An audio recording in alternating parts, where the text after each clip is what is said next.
Canine Detection Collaborative, a detection dog training trio with Stacy Barnett. Hi. Robin Grubel. Hey there. And Crystal Wing. What's up? With humor and a big dose of theory, our trio talks practical training advice and features interviews with top trainers and scientists. It's Canine Detection Collaborative. Hi, this is Stacy Barnett from Canine Detection Collaborative, and I am here with my wonderful co-hosts, Robin Grubel. Hello. And Crystal Wing. What's up? So, today is Valentine's Day, February 14th, and historically, Valentine's Day is all about love between people and stuff like that. Well, we want to take a little bit of a different spin on this, and we want to look inward a little bit. And today we're going to be talking about self-compassion and how we can talk about that love of ourselves. There's a whole lot we want to cover, but it's really all about being kind to yourself. And I know Crystal has she's done a lot of stuff with her students at school and in the high school where she teaches. So we're going to let her kind of guide us on a journey through self-compassion. I like how you do that. You like how I did that? I always do that to you guys. She already warned us that, hey, I might ask some hard questions. Yeah, and I'm sitting here going, great. Oh. Great. Fantastic. So that's something I love about being an art teacher in a high school is that I get the opportunity to allow students to express themselves. And in high school, it's the time that they start to have some metacognition. And I love using that word. Can you define? I know. And it's just thinking about how you think. And so much of what we do in the art program, especially in the AP program, which is like the higher up, is having them think about how they think and how they feel, and then be able to share that through process. And that's a big part of, it's like 3 pieces. That's a third of what they're supposed to do. So it's not about the final product necessarily, because the final product is going to be messy. It's about having opportunities to fail and take risks, and all of that gets really messy. And so in my program, it's not maybe like the typical art program, because instead we're teaching artistic behaviors. And so that's where this ties in. So it's not about everybody doing the same project at the same time. So I know, get back to self-compassion, but I just needed to kind of preface it with that as to how is this actually happening in my room. So one of the first questions that I ask, and I don't make the students answer this, but I'm going to make you guys answer it because, well, we're all friends here. And the first question I have, yeah. TBD, right? TBD. So simple yes or no. Get ready. Okay. Yes or no. Like, is this to one or both of us, or to both of you? Just both of you. Is it kind of like hit the buzzer? Just answer the question. Just shush. Answer the question. Do you love yourself? Yes. Yes. Okay. Why was there such a pause? That should have been like a yes, no. Like, do you like the color blue? I was afraid it was a trick question. No. Listen to me. Do you like the color blue? Yes. Yes. Do you like the color green? Yes. Do you like bottled water? Yes. Do you love yourself? Yes. Yes. Robin, you still had a long pause. Like, these are yes, no questions. I'm like, there's got to be a catch. No, it's very simple. It's not a catch. And it's fun. It's funny. You ask, do you love yourself? And you're like, it's almost like we're pre-programmed to say yes, but. Yeah. Uh-huh. Yeah. And, everything we learn is that just, but, those are conditional words that really negate everything else that comes before or after. And so I had to edit the but out of the mental statement that was going on in my head. Yeah. So should I make a shirt that's called Edit My Butt? You could, sure. Yes. And I think people, that one might sell. it's I've spent a lot of time looking at how I write and the use of those conditional words is habit forming. Yeah. And especially when you apologize, like, so I really apologize for this, but, and so if you use that but word, you've now just pretty much negated your entire apology. Exactly. And when it goes to self-compassion and do I love myself? Some of the times it's like, well, it depends on the day. Well, yeah, it's like, do I love everything about me? Do I love myself as a person? Do I like everything about me, which is different than love? You start going through this like conversation in your head, like, well, it's the modifiers, right? Yes. And that's hard. But I think at the core, I mean, because then you start getting into the, am I happy? And I'm like, well, the answer I think for me is yes, I am a happy person, but you have to kind of go through that whole thought process. So I think that thought process took that pause and created that pause. Yes. Can you be a sad person and love yourself? Yeah. I would think so. Yeah. Yeah, absolutely. I can be sad and still love myself. Yeah. One thing that we have going against us is I think that all three of us are very similar in a lot of ways. And so it'd be good if we had, a little bit more diversity in we all have high expectations, high achieving, perfectionist, like we all have those common threads. But I do think that that's maybe what appeals to some people that listen to us too, is that either they know people like us. They are us. Yeah, or they are us. Right. And, I always say, like, I want to be you guys. So maybe there's also others that feel that way. And I think that one of the, Crystal, you've done a really, really good job about, give yourself grace. Mm-hmm. Yep. And that has been a whole journey, even especially on my dog training, my personal life and all that sort of stuff, and owning a business and being out in the public eye and like taking darts from people and sometimes spears and arrows and all sorts of stuff. But the understanding and even the compassion that you show towards a dog in your dog training has really helped me really start thinking about, am I being fair to the animal when I'm trying to teach them something new or train something, so that my expectations don't get so far out of line that the animal it's unfair. Yeah. And I kind of went with that. I love that phrase, give yourself grace. And I think after I heard Crystal say that several times this summer, and I've actually kind of started to embed it in my, like, to forgive myself for maybe not doing something as well as I would have or would have liked, or just even if I just struggle with something, and if something's hard, or if I feel like I have, or if I feel like I have an emotional reaction to something, or, I've been trying to use those words to myself. Yes. So that ties in nicely to what I would like you to think about.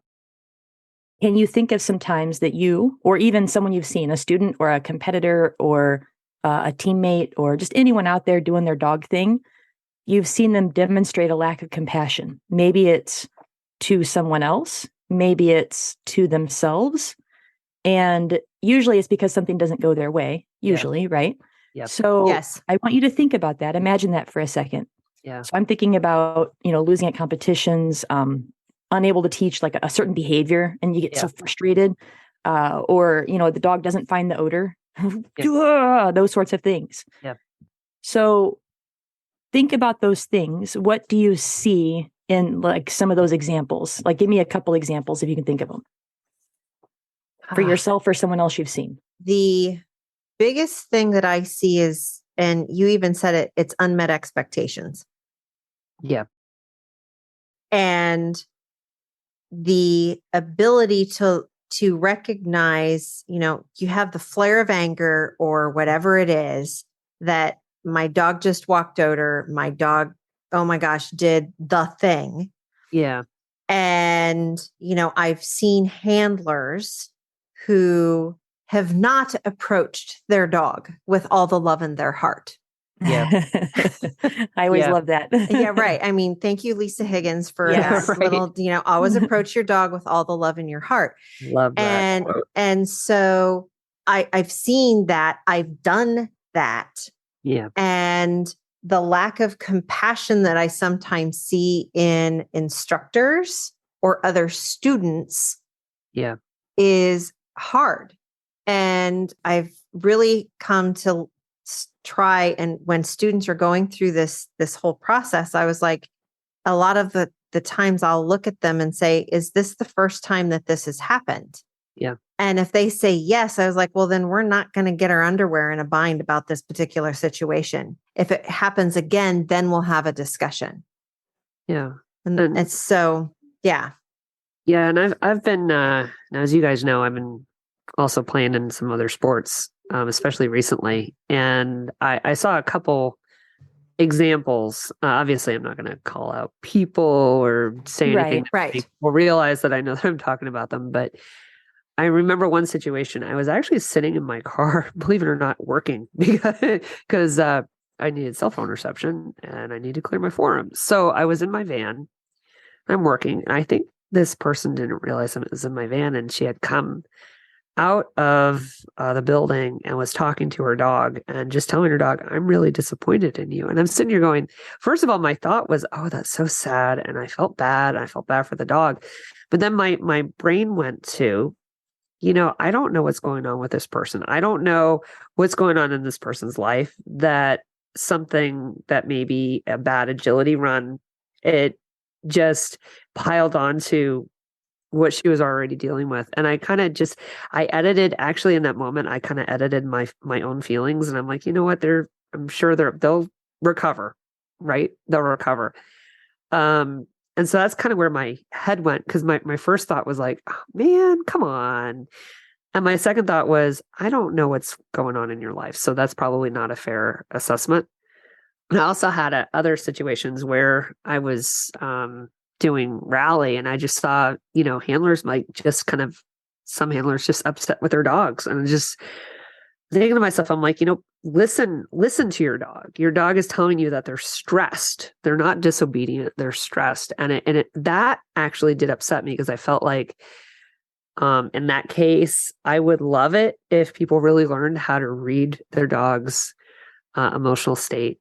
And I think there's an opportunity there. And so for that perspective, instead of me going to where I went initially with the first individual, which was, I don't know what's going on in the rest of your life.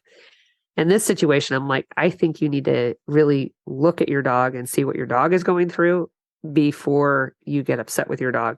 And I understand that people kind of get there. There's an emotional reaction. They don't get the qualifying score. They don't get the ribbon, or they don't get the score that they want, or whatever. But, I think we always need to think about the bigger picture and not just what we're seeing right there. Maybe it's a bigger picture with a dog. Maybe it's a bigger picture with a handler. So that's what I've seen. So you don't have to call yourself out on this, but I wanted to throw in the but word there. That's why I put the little pregnant pause in there. Yes. Yeah.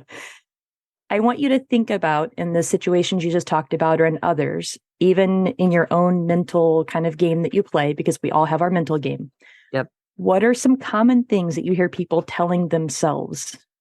So when they lack this self-compassion, what are some of the things that you either have heard in your own mind? You don't have to say that you've heard it in your own mind, or things that you've heard other people say. I actually think there's a huge piece of this when it comes down to when we have a mistide or a false alert, usually a false alert.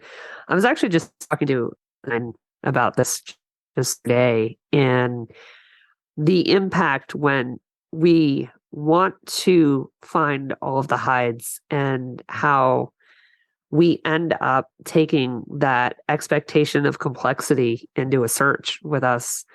And we start to kind of hope and pray ourselves into believing that we see a change of behavior where we don't. And then we start to see the dog. Actually, if you look at the dog objectively, the dog is saying nothing here, nothing here, nothing here. But we want so much to find another hide that we call alert.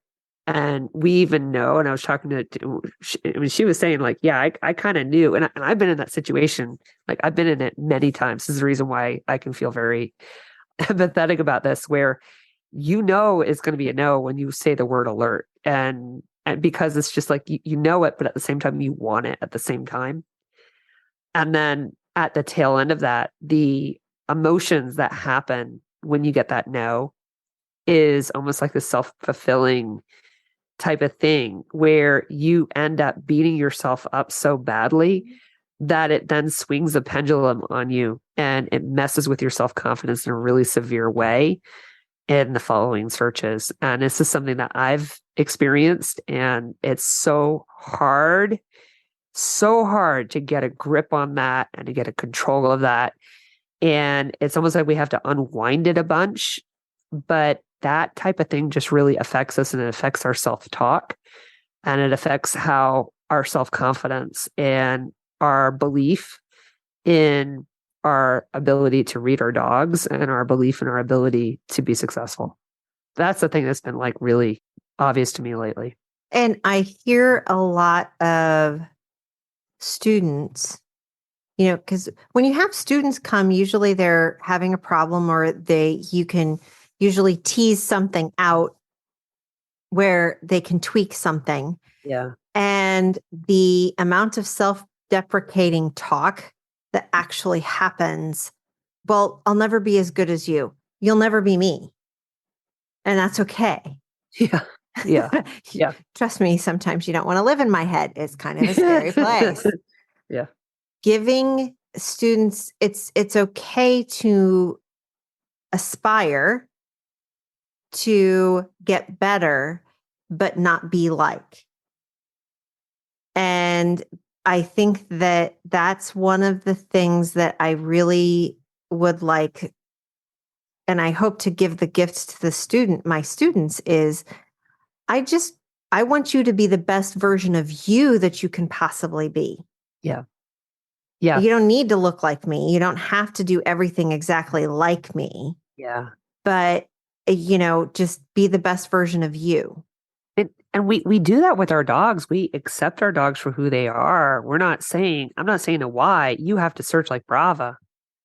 But we don't do that to ourselves. We don't give ourselves that break. Well, and it's interesting because there is a reason I have like different colored dogs.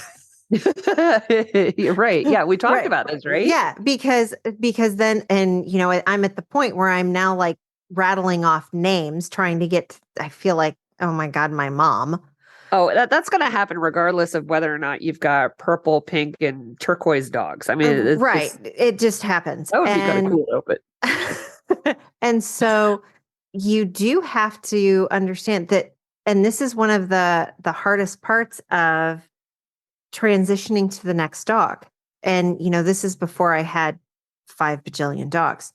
When you go from one working partner that you had for 7 or 8 years, and then that dog is starting to retire and you're bringing up the next one, that comparison automatically starts to happen. Well, I just wish they would search like that other dog.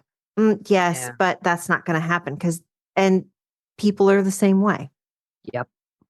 Some of the things that I've heard people say, and I can call myself out too, but I've definitely heard, I'm so dumb. Mm-hmm. I make stupid mistakes. It's embarrassing. I'm this nervous. Getting ready for competitions. Yeah. Why am I this way? I've heard I'm such a terrible trainer. It seems like too that people won't call themselves a trainer until they're doing something bad, and they're like, "I'm a terrible trainer." Yeah. But then you say, "Are you a dog trainer?" Like, no. Well, yeah. Are you holding the one end of the leash? Because if you're holding the handle of the leash, you're a trainer. Yeah. Sorry. I am terrible at this. I'm no good at, and then fill in the blank with all of the things. And I've made the mistake a couple times where I have asked the person just flat out, because they're just so, outwardly voicing how hard they are on themselves. And I've asked 2 questions. Do you like your dog? And usually the first response I get, what do you think it is? Of course. Of course, they love their dog. And then I say, do you like yourself? No.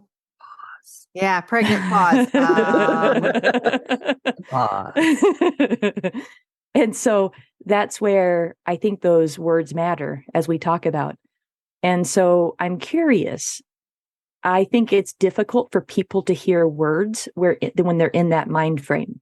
Yeah. But let's imagine that you're cooled off enough that you can hear words. Okay. So I'm putting that out there. I understand that in the moment, you just got to cool down sometimes. But let's say that you're in the place now where you can hear words. What would you like to hear from, I'll say us. So whoever answers this, what would you like to hear from us that's going to make you feel better? Like, what would you prefer to hear? So if you're already saying to yourself, oh, I'm so stupid, I'm the worst trainer ever, what would be good to hear? And not, no, you're not, but I can say what I don't want to hear in that moment. No. Don't want that. Don't want that. I want, what do you want to hear? I'll go there in a minute. I can't answer you. No. I can tell you what I don't want to hear. What I do want to hear, I guess what I want to hear, if I am lamenting in my self-wallowing in how I'm feeling about, because, I've certainly done this recently, self-wallowing in my own mistakes. And what I want to hear is acknowledgement from my emotions. I'll say it that way. Mm-hmm. Acknowledgement from my emotions. Good job. I love what you just did there. My emotions are legitimate and they're real. And I don't want, obviously, I'm having a hard time with this one. I want acknowledgement. I guess I just want acknowledgement because in my heart, I know that's not me. If I say that, honestly, if I'm like upset with myself, it doesn't mean that that's actually my real assessment of myself, I guess is kind of what I'm trying to say. So I love what you're saying there, and I'm writing it down because we're going to revisit that. Okay. So it is just, I'm picturing like a safety valve. Chemical engineer, sorry. Little safety valve. There goes the emotions. Okay, and I'm all right now. It's like a pressure relief valve, right? It's like you've got all this like emotional pressure. You just got to go get it out of there, and then I get that, but you've gone past that part. You're past the part of the emotional release. Now you're able to hear things. Okay. So take it past that point where you've released, you've decompressed, but you're still thinking some of those thoughts. I have to chew on it. I have to chew on it, and I have to process it, and then I have to let it go. But I can't. Nobody is going to be able to force that from me. I have to. If I talk about it, it's just because I have to talk about it to get rid of it, and that's how I am. But so you want to hear human acknowledgement that you are a human being, and that there are others out there that have the same feelings. Exactly. That and that we're part of the human experience. Yeah. Okay, Robin, what do you want to hear? Oh, thank God I'm done. Oh, yeah, I'm coming back to you, baby. Oh, man. Okay. All right. And I think I was thinking about this as Stacy was bearing her soul. And trying not to say don't. The only word that came to mind was breathe. Yep. And the whole concept of giving yourself compassion, and back to the very first question that you asked about, do you love yourself? Is, for me, starts becoming the part when I get so much in my head that the self-negative talk takes effect. Actually, the thing that helps center me and bring me back to whatever place that center is to go out and do chores. Mm-hmm. And it's almost a meditative state of, and it's breathing, it's being outside. It's the animals are always happy to see you just because mainly you're the corn lady who's bringing them snacks. But you know what? They talk to you like they're happy to see you. So I'm like, you know what? You can be happy to see me just because I have a 5-gallon bucket full of corn. I don't care. And it goes back to, okay, that training session didn't go like I had planned. Maybe that conversation didn't go like I had planned. The last 2 weeks didn't go like I had planned. Let's be tired. It's okay. And it goes back to acknowledging those feelings. You know what? I'm exhausted. I don't have any pressing stress. I don't, all of these things. I am allowing myself to be exhausted for 4 or 5 days, or I'm allowing myself to be sad, and I can cry whenever I like, because you know what? That's also a really good way of getting all of the stuff out. And it is acknowledging or being really super happy and giddy excited. I can do all of those things, and it's perfectly acceptable. I have something that I think you guys will find possibly fascinating. Okay. Or that's going to make you feel good about what you've said. Okay. There's Dr. Kristin Neff.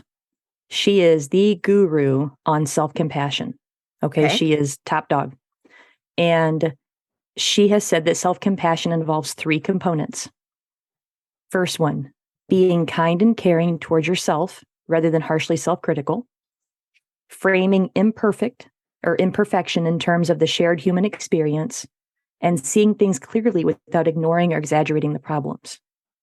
So here's the 3 things. So think about what you just said and listen to what she says. So the first one is observe what is going on right now. That's mindfulness. Robin, that's what you just said. Mm-hmm. Breathe. We talked about box breathing in our our freebies. Breathing is about being in the moment, going and doing chores. You even said meditate. Yeah. Yep. So step 1, observe what is going on right now. Step 2, actively develop and build a healthier self-perspective. This is that self-kindness. Then 3, Stacy, get ready for it. Uh-huh. The connection with others, the common humanity, the human experience. Yeah. So we didn't really need our PhD research to already get the answer of how to build that idea of self-compassion. It's those 3 pieces. So thinking about that, what I really like is I started this Doodle Your Emotions class with Maritza Parra. It's Parra. I tried to roll my R. I did a terrible job. Parra. That's pretty good. I tried. Good. Yeah. And if you're thinking about words matter, maybe this is another way to think about self-compassion. Give yourself credit. So I think sometimes when we think about it that way, maybe that's an easier thing because it's more of an actionable thing to think about. Yeah. So you're nervous, you blow something, maybe you're not feeling well. And what Robin said too, if you think about a lot of the most problematic behaviors, it's a combination. We have poor role models, we have life stress, we have this profound desire to survive. And I think we can definitely relate to all of that. Yeah. And you've hit on all of those topics. And so we have to figure out how to give ourselves credit. That's what self-compassion is. So, what are some things that we can say to help give ourselves some giving ourselves credit? So thinking about that humanity piece, especially, what would you say to, or want to say to one of us? So like if I'm really upset, which, you've probably seen me there. That's why I don't use corrective tools, because I know that I get angry sometimes when I'm training and I don't do what I want. And I'm not mad at the dog. I'm mad at me. Yeah. And so I'm putting all that pressure on myself. We talked about pressure in previous episodes too. So with all that pressure we put on ourselves, what are some things that you wish you could have me hear in that moment when I'm being that way? I guess I don't usually go toward what people hear, and maybe that's probably something I need to change. But I get very action oriented because I see somebody struggling and I want to give them a tool to help them to get out of the struggle. And for me, I usually try to pick one thing to focus on. So if somebody's struggling with a lot of things, I say, let's just narrow it down and focus on one thing. That's typically what I do to try to address it. But now that I'm hearing myself, I'm thinking the listening part to kind of understand the source of the emotion or the source of the pressure might not be a bad thing to add on to there. And then just to kind of say, hey, let's try to just simplify this and make this easier on ourselves.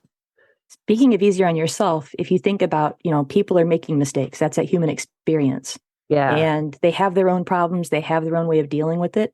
Yeah. And I have found it really important to kind of remind myself that it's their problems to solve. Yeah. And honestly, it's been it's giving me this big ease that people can solve their own problems. Yes. And a lot of times I have to just be able to step back and just listen. Yeah. So hard. So hard. That is hard because you want to fix things. Like you care about the person in front of you, and your first gut instinct is to say, how can I help you fix this? Yes. But you see yourself in them. You do. Yes. Yeah. And you want them to hear the things that, what would you want them to hear? Like if you could fix the things, not fixing the training, but their emotional state. Yeah. What are some things you wish that they could hear and be able to just do it immediately? Besides give themselves grace. Usually when I see somebody beating themselves up over something, the first thing I do is to tell them the things that they've really done well. And also, I think a lot of times people misjudge, or maybe they don't, but misjudge like how hard this is. And that we need to really appreciate what we can do, because this is so incredibly freaking hard sometimes to do this stuff. And one of the things that when I see a person struggling that hard, it typically comes back to an amount of peer pressure. Yeah. Or whether it's peer, and a lot of the times it's peer pressure. It's the keeping up with the Joneses, or this is what my team tells me I have to do, or, if we don't certify, we can't deploy, that sort of stuff. So there's a lot of external pressure. Yeah. And even sometimes just having the conversation of where is all that pressure coming from, so that the person can identify it, because that's a good point. I can deal with known pressure. Yeah. But when it's kind of like, if you haven't named the boogeyman, you can't fight the boogeyman. That self-imposed competitive pressure, right? Correct. I think you see this a lot with like in-person classes. So if you have like a group of students and they're going through their classes and they're moving up together, you might see some teams progress more quickly than others. And I think that can put a lot of pressure, and not all dogs are the same and not all handlers are the same. And actually dogs can vary wildly. And I think you also get into that situation when you start looking at like how many passes to get through NW3. I think that's a biggie. People start feeling like, oh my gosh, like I've done NW3 4 or 5 times. I haven't passed yet. And they start to put all this pressure on themselves. And it actually becomes a self-fulfilling prophecy, because it goes back to kind of my example of like when you manufacture that hide in your head, it's a result of all that pressure. In a lot of ways, because we just want it so bad, we want it so bad, and it just turns into, that's what it turns into. And I think that one of the things that when I went through my executive coaching program, it's the ability for people for somebody to be on the side. And one of the reasons I went through it is I was like, I work with people. Yes, I train dogs. I can train my own dogs, but what I'm doing is actually coaching people to train their own dogs. And so therefore I have to be good at talking to people, which sometimes is just kind of crazy for me. But anyway, So the ability to really get people, well, what do you want it to actually look like? What your current, and this is why we spend a lot of time. Tell me what behavior you want out of your dog. Because until you know what that behavior looks like in your head, when I say a red car, everybody think of a red car. Who thought of a little red MG midget convertible? Probably. Did you really? Yeah. Well, because we've had this discussion. No, we haven't. Oh, okay. It's just weird. Yeah, that is weird. Again, we're a little too similar. Yes. I did not think of that, just in case. I thought of it in cartoon format, just so you know. Oh, no. My first car, my dad brought it home in a horse trailer, was a little red MG midget convertible I loved that car. Look at it. It was literally like a hand drawn. Oh, mine is a little red Honda Civic. I don't know why. Right. So having those discussions, and even, I have these discussions with myself. Okay, I'm going to go do this thing. This is what it looks like. And then you also get used to okay, that's what it was supposed to look like, but we put this on the end. It's got a squiggly tail instead of a straight tail, whatever. So I think that there's some of those questions that happen during training that people have to understand.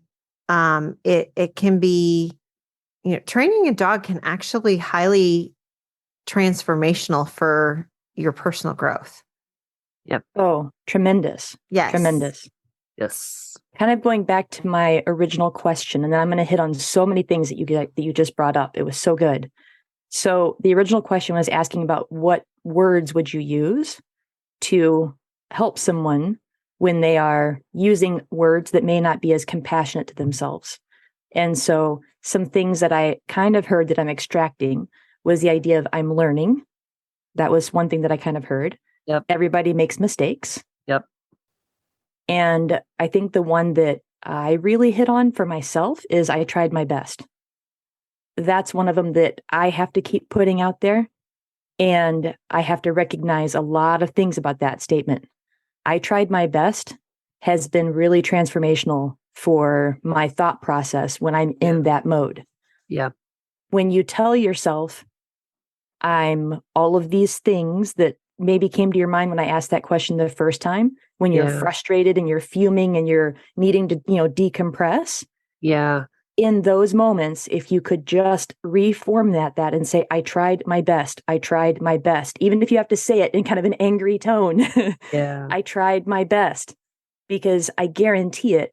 I know that I tried my best. I didn't go out there and slough off. I didn't go out there and try to be a jerk or try not to get my, whatever I'm going for. Yeah. And I think Mondio Ring is very humbling because not many people pass. Right, you can go to a trial. And I think at Worlds, it was maybe a 20% pass rate at Worlds just to pass. That's scary. And even at national competitions, people on the podium have not passed. So you can be second place at nationals and didn't pass. Wow. Because the pass rate is that low. But then in IGP, it's expected that you pass and you're perfect and there's precision. And so it's different kinds of pressures too. Yeah. And the one thing that I would really advise is just to think about how can I rephrase or reframe it to tell myself that I tried my best. And this is where I heard someone talking about, it was probably Dr. Neff, about fierce compassion. And she got it from someone else. I don't know who. But the idea of fierce compassion is, and I think back to Jo Rosie, she made a post that really stuck with me. And I can't remember exactly how it went. But the idea was, if you're taking a dog that's really escalated, and then you don't want them to do that thing, and you think that you're going to be able to take them and do an opposite behavior that's calm and mellow, it's probably not going to happen. No. So if I take a dog that's getting kind of fizzed up about something going on, and they give me the slightest bit of attention, I can mark that and I can have a big play fight and I can match those emotions with me playing and, all that intensity. I can take and I can transfer that into something positive. And we have to do that with compassion as well. So that's why when I was saying that if you're really fizzed up, like, that steam and that pressure's there, You can't go, okay, I'm just going to breathe now. And that doesn't everything's work. great and No. rainbows. Yeah. Like I've had to, I played a lot of sports. I've coached a lot of sports, and I've had some times where I just had an off game and I was so furious with myself. And I would have to go out and just say, I did my best. I did my best. And I'd have to like pound my hands, and I would have to just kind of take that energy, but I'd have to try to put it into a way that I could turn it more positive, because I know earlier, Stacy, I'm going to call you out on that one. Uh-huh. You said that you didn't internalize that assessment of yourself. You don't think you are, but you are. Yeah. Yeah. No. Yeah. Yes, you are. Because you're right. You are not those things that you're thinking in that moment. Yep. But by saying them, you're perpetuating those thoughts, and it does affect you. It does. It's so hard. What a human nature thing. So that's where I'm going to say I'm just like you, and it's a journey, and I'm working on this. Yeah. But those are things that I really am. I have to think about, and I've done this with both of you. You don't know this, but I've had training moments where I put Nancy on my shoulder. She's my best friend. She's like the best cheerleader ever. And I'll have Stacy on my shoulder. I'll have Robin on my shoulder, and you all are cheering me on. And I have to listen to you when I have those hard times. I imagine, I'm like, okay, what are they saying to me right now? Because right now I'm beating the crap out of myself. Yeah. And I know that they wouldn't like that. I know they wouldn't allow that. And so what are they saying? And I start listening to you. And I actually do have like little Robin and Stacy voices. Picturing bobbleheads. Thanks. I think. I know, like in my head, I'm like, picture a bobblehead, it's kind of in my, sorry, I need a little levity there. Yeah. But when I can't be my own friend, I have to have my friends on my shoulder, and it helps me become my friend again. Like I have to use you guys to remind myself, because you model so well how to be a friend. And so I have to then take your modeling and at least listen to you until I can become my friend again. Oh, so just think about, what would a friend say to you when you're struggling? And maybe that can help you kind of reframe that. Yeah. Yes. I guess where I was going before with like what I don't want to hear, and you're like, stop. But but I like what you said. You said acknowledge my being. I did. But I'm so proud of you. It goes to that whole, you have to match the energy, because a lot of times, like, you're feeling this huge amount of like emotion. The last thing you want to hear from somebody is like, doesn't matter. It's okay. And you just were like, you just want to throw the F-bomb at them at that point. Oh, I agree with you. And that's why I love how you rephrased it. I was so proud of you for saying that. Acknowledge me as a human. Acknowledge that we have the same feelings. I was so proud of you. I was like, yes, Stacy. Oh, you go, girl. that is what you really want. You don't want to hear someone say, oh, no, you're that's not you. You're awesome. Whatever. You're like, you just want to walk off and just go, just let me go stew. Like, that's just not what I want to hear right now, but thank you. But that's not what I want to hear right now. And that's hard, Part of self-compassion too is that human experience. And one of my best friends is also dealing with a lot of grief from losing her heart dog. And it's been, by the time this airs, almost 2 months. Yeah. And giving yourself compassion to deal with grief is also huge. And I love that we have each other to just say, today is a hard day. Yeah. And we don't have any expectations to say, oh, it's going to get better. Yeah. No, just be present. And that goes back to Robin's mindfulness of just be in the now with that person. And we have been able to really help each other grieve and know that this is normal. Yeah. And so much of that is that self-compassion piece. And I think too, it goes to what you both have said. It's important that we model this for ourselves and for others, especially as teachers, as coaches. I try so hard. And sometimes I do have to fake it a little in the classroom. And, it can be a struggle. But really, if we can be kinder and gentler with ourselves, it's going to be way easier to be better with others. It's just it's this snowball. It just keeps happening. I think about it, okay, like behavior change with animals, ABCs, it's the same thing. You have your antecedent, you have your behavior, you always have your consequence. Yeah.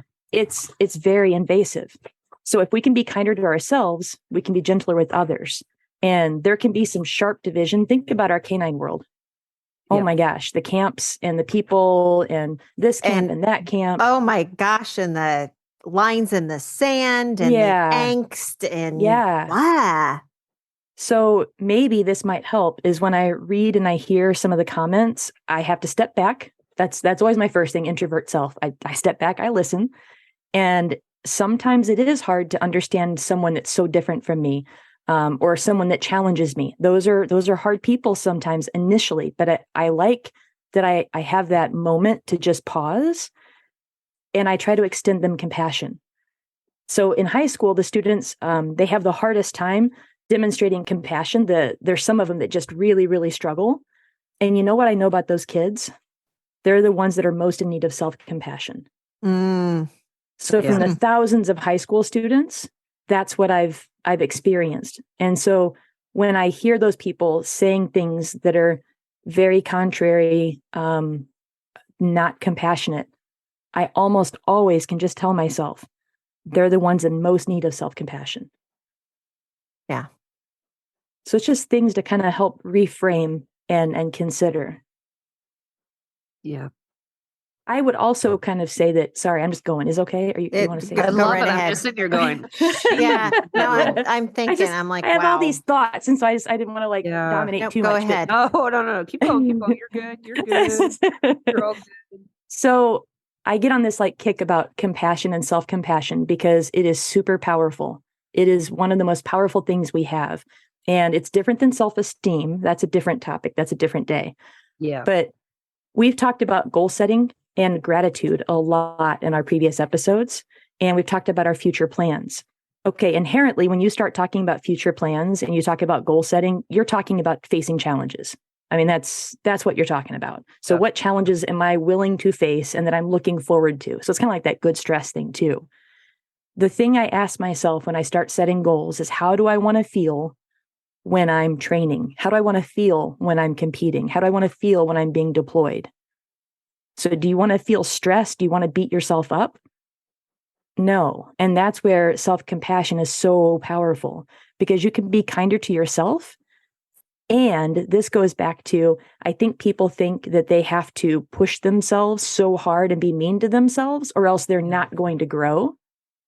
We know it's the exact opposite. We know it's the opposite. And it surprises me, as a coach, as a basketball coach especially, I would have kids, volleyball too. The kids would say, "Coach, we need you to yell at us. Just yell at us. That'll motivate us." And that's what they're used to, because that's the voices in their head too. Right. Yeah. And it was really interesting to teach them that by being compassionate, it actually pushed them to get better. And they didn't need me to yell. Yeah. And it also taught them how to be more compassionate. So I'm reading a book. Look at me. I'm gonna pull out a book this time. I think this is the first time in 50 plus episodes I've done this. So I'm reading a book called The Brave Athlete. Calm the F down. I'm not going to use the old word because I don't want to get become explicit here. And rise to the occasion. It's by Simon Marshall, who's a PhD, and Leslie Patterson. And there, I just happen to have this page bookmarked. I just picked it up and I opened up right to this page because it was so, I loved it. It's actually a picture of a tree with roots. If you can picture this, and there are 4 sections, like the deepest roots, all the way to the deepest roots, that's your self-worth. Then right above your self-worth is your self-esteem, because they separate all these. Above that is your self-confidence, and then the leaves of the tree is your self-efficacy. And I think a lot of times we think about how effective we are, and we start to equate that to our self-worth. And that's really the point of the author here. So what the author tries to do is, or the authors, is that they try to really separate the distinction between self-worth, self-esteem, self-confidence, and self-efficacy. Because if if we have a bad day training, or we have a bad trial or whatever, in this case, they're talking about long distance running, right? We have to be careful it doesn't go down to our self-worth. So our self-worth, they say, that's our deeply held beliefs about our value and worth as a person, right? That's where you say, I'm a good person. Their self-esteem that's the generalized emotional judgments about yourself based upon what you've experienced in life. Like, I'm a competent person. Your self-confidence is, in their words, I'm a good athlete. In our words, it could be, I'm a good handler. I'm a good, that's belief about your general abilities. And then your efficacy is more about your skill set. So I just really like that. I agree. And that's where I have to it's so huge. Self-esteem and self-worth becomes so huge because we tie our performance into that. And so we have to ask ourselves, can you have low self-compassion and have high self-esteem? So kind of thinking about the two levels of self-esteem and self-compassion. And what they did find was those that had higher self-compassion would have higher self-esteem. But the self-esteem didn't necessarily correlate to how much self-compassion you had. Okay. Yeah. So it's not that they both go back and forth, but self-compassion, the higher you could be there, the higher your self-worth and self-esteem could be, your concept of self. Yep. And so I do want to stress, though, that idea of not yelling and being compassionate, it is proven. There is science behind it. We can share it from Dr. Neff. It's what's going to help you with that kindness to yourself, being your own friend. It's going to help you achieve your goals. It will help. And we can link the science behind it if you want. It's going to help you get through obstacles. And think about the obstacles in the dog world. The people, the dog politics, all of that gets in our way. Oh, yeah. It's not just you and your dog. There's so much more involved. Yes. Yep. And so that being kinder to yourself will help in all of that. And recognizing our own humanity, like what you said, Stacy, we are all part of this human experience and we're feeling similar ways to others in our sports. None of us are perfect. Exactly. No. And we honestly shouldn't even strive to be, and we need to let our little imperfect selves shine and be those role models, just like our dogs. I mean, it's the same. We give so much more grace to our animals and our friends than we do ourselves typically. We really do. We're not perfect. And Yeah. when our dog isn't perfect, we're like, oh, it's a dog. Yeah. Okay, it's more than a dog for a lot of us. We can't expect perfection. We don't, honestly, we shouldn't expect perfection of our dogs. And I think most of us don't. Well, and that's also, as soon as we can stop putting all of these pressures on ourselves and we can just start embracing all of this with some love and some forgiveness, that's when we can be more fully present, like what Robin was saying. Being in the moment in the competition, being in the moment in the deployment. That's how we're going to navigate our journey with grace. That's it right there. Yes. So those three parts that Dr. Neff talked about, they're not mutually exclusive. You have to work on all three parts of that journey. I don't know if it's okay to share this, but I'm going to share a quick little story. It was one of my most difficult searches I've been on as a ground pounder. It's a flanker. It's a person that goes out with the search and rescue team and you make sure that everybody's okay. You watch the dog, you watch the handler, safety, blah, blah, blah. It's like 2:00 in the morning. We're looking for a 1-year-old. And it was a very emotional thing. And I really beat myself up over that. And it's just from some of the things that happened in that. She ended up drowning. And some of the things that we heard that night, like I'll never unhear. I took a very, very, very long time before I could bring the right words to myself to give myself some grace and some forgiveness. And it has helped me now on all future difficulties, on searches and my competitions. So even those things in the past that keep haunting you, it's worth going back and working on those. Yeah. And that's the mindfulness piece. We don't know sometimes that we're suffering. Yeah. And if you don't know that you're suffering, you can't fix it, but it's still there and it's still lingering. Yeah. And so that's the being in the now and recognizing when those little ouchies pull up and you have the space, it's a good time to start going, you know what? Self-compassion is hard, but we deserve that grace and we deserve it to give to others. And to bounce off of that, you talk about these. I remember, and there's still times that I have to go through, and it's the niggling thought that keeps me, that when I wake up at 4 a.m., that keeps me from going to bed. It's that little thought that pops in your head of, wow, I can't believe you said that. Yeah. Or I can't believe you did that. That was rude or whatever. And the impetus then becomes to A, apologize. Yeah. Or B, actually look at yourself and go, I did the best I could. Yeah. Given the situation that I had and what I knew. Because Mm-hmm. how I would deal with some of that stuff now is significantly different than how I dealt with it when I was 25. And so if that thing from when you were 25 is keeping you up at night, forgive yourself for that. Yeah. A little compassion will go a long way personally. Yeah. Okay, here's a question I have then. While I'm teaching this in high school, I ask my students why it's so often easier to be nice to their friends than themselves. And I know personally, and I know other people too have said, I have lots of good advice for others, and I can be super gentle and I can hold space for others when they need it. Why is it so challenging when I'm trying to do this for myself? Why do you think that is? I don't know. I wish I had the answer of that.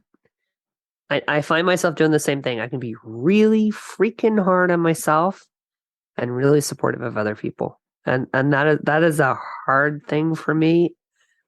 And I've not yet learned how to do that differently. You know what I think?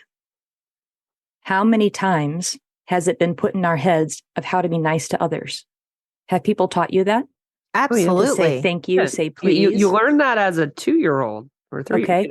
And how many lessons have you been taught on how to be nice to yourself? Very few. Tonight.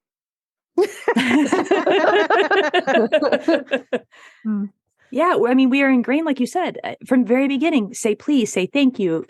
All of these things. If someone falls down, pick up their books for them. Help them up. Yeah, but we don't learn those lessons for ourselves. There's not some like protocol to teach that. No, we're taught work harder. Yeah, work harder, do better. Work harder, do better. Right. So I'd like to share some actionable things as we kind of wrap up today. Yes. What are some actions that you think you can do to show yourself some compassion? I have a bunch, so it's up to you if you want me to just rattle them off or if you want to think about it for a second. My thing is actually recognize when you need to rest and recognize that resting is not quitting. Yes. Give yourself a nap. Yes. It all doesn't have to be done tomorrow. And the other one actually is sometimes done is good enough. Mm-hmm. Yeah. Yes. Preach.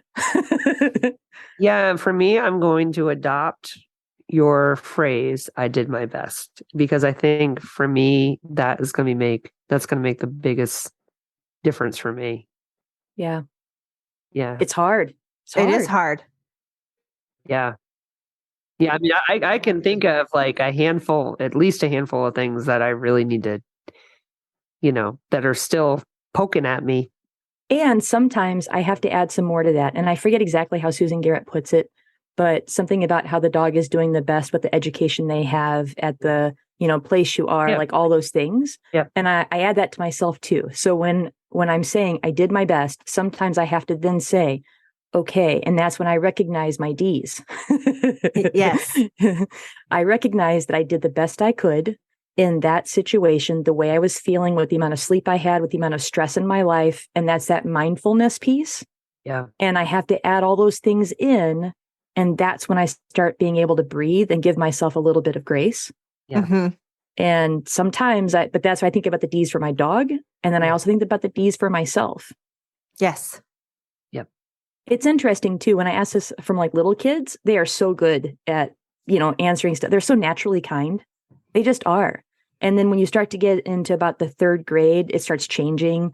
They have that positivity bias until like 7 or 8 years old. It's everything is positive. I'm superhero, put the cape on. And so I think there's like a little picture of, I'm going to do this like a 7-year-old or like a 5-year-old in a Batman t-shirt. Yeah, Yep. That's it right there. Absolutely. And so that's exactly what I try to like picture myself and imagine myself. And that also helps with that positive image too. Yeah. So here's some actions for compassion. Buy yourself some flowers. I know that sounds crazy, but it actually helped me. I mean, I'm a single female too. I bought myself some plants. So if you like to look at pretty things, celebrate those things. Or if you have a struggle, buy yourself some flowers. I know, Robin, you did that. You probably didn't mean it in that way. But when you love to have flowers and landscaping, buy yourself some flowers. Here's a crazy one. Write yourself a love letter or a poem. If you really want to start loving yourself and you don't want to have that pregnant pause when someone says, do you love yourself? Practice loving yourself. And the best way to do that, you don't have to share it with anybody, but write yourself a love letter. Yeah, I don't think I would share that with anybody. No. These are all just personal things to work with. Sorry. Here's another one. Nancy shared this with me and I loved it. So being a doula, she does a lot of this work. And so I get a lot of the ideas from her. Uh-huh. And one of them she said was, what would your dog write as a thank you letter to you for what you've been doing like today or in that lesson or this week? I love that so much. That's a great idea. That can absolutely help you build some compassion. Yes. I like that a lot. Because thinking about it from my dog's perspective, you know what? I don't suck as bad as I think I do. Yeah. I've done some really good things by my dog. I'm pretty sure that my older dogs right now would all write me hate mail just because they're like, you're paying too much attention to the puppies. That's perfect, Robin. That's perfect. So I have people that will message me and they're like, I feel so terrible because my life is happening and stress is happening and I'm just neglecting my dogs. That's the best time to say, okay, now what would my dog actually thank me for? Because you're doing a lot more than you think you are. My dogs would actually, every single one of them today would thank me for taking them for a run because they all got to go for a 1 mile run today. Yay. Yes. I've got another one for you. Grace cards. So Para, that I was talking about earlier, she defined grace to extend courteous goodwill, to give the benefit of the doubt, to remember common humanity in my interactions. So with those thoughts, she takes her artistic inclinations. So you can do it. I mean, it's just like, finger painting even, but she makes little cards and they're little visual reminders that she then mentally hands out to herself and others. So because if you're a visual person, it might be nice to make these little grace cards, just little things that you'd want to say to yourself, like, I believe in myself, just those little acknowledgments of I'm trying my best. I'm learning new things. Every day I'm getting 1% better. You could also physically hand them out, but those little cards, because if you're a visual person, you can see them in your mind. It makes it more tactile. And it's something that you can then kind of go, okay, I need my grace card right now. And then you can almost think, which grace card do I need right now? Oh, yes, I need that one. So if creating is something that is nice for you, just like a pencil and piece of paper, it doesn't take much. You don't have to be an artist. And that's something that I love about her, doodle emotions kind of thing. Oh, and Nancy, she's amazing. She puts little awesome cards in our cards. So, our vehicles. And so you'll be going somewhere and you find a little card and it's you're the best, or she'll say something about, what you did great at training. Oh my gosh, everybody needs a Nancy. It's the best. It's the best. Awesome. So if you need some help with this, it's called knockknockstuff.com. And it's an awesome citation. Oh, wow. I have them sitting on my desk. That's great. I fill them out for Joe. Because he's awesome. And so, it's to and from and all, you're making all the rest of us look bad. So those are fun things that you can do. For yourself. You can fill one out to yourself, or sometimes it's okay, I'm going to fill this out and I'm going to fill one out when we get done and put it in Joe's car. Aww. So he sees it in the morning. That's so sweet.